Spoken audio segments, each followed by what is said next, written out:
Okay, I have been asked to do a problem with relative min and max, so I'm just going to do a really quick overview over that. But generally, your relative min and max really just means in the domain that you're given. So it's really just your observed min and max. Okay, so let's say, for example, we have a graph. I'm going to try and draw as straight of a line as I can. Okay, and let's draw this graph in blue.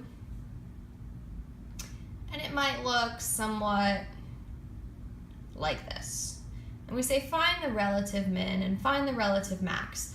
When you're asked to find those, it's saying find the observed one, the one that you can find in the domain of this viewing window.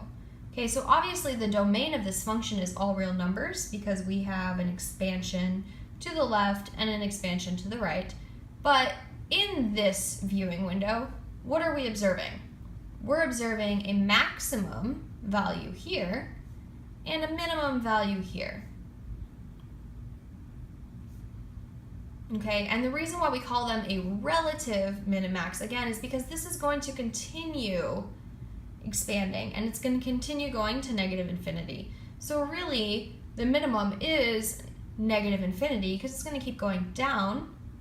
The maximum really is positive infinity because it's going to keep expanding up. But we just want to know, what are we observing in this viewing window? So you just look for those points. Max is the highest, min is the lowest. What is this point value? So you can go to your graphing calculator. You can look for the table. If you're given a graph, you can look, let's say this is maybe -1, -2, -3. And then we'll go 1, 2, 3, 4, 5. So let's say this is the point -3, 5. And then this is the point, let's go 1, 2, 3, 4.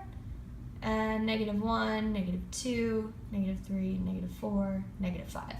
So this is the point for -5. Okay, so when you're being asked for relative min and max, remember it's just the observed min and max in a given domain. So really, you're going to be given the graph. It's going to be given a specific domain, which is really just your viewing window. If I put this in a box, that's my viewing window. What do I see as the maximum? What do I see as the minimum? Give those point values, and that's all you have to do.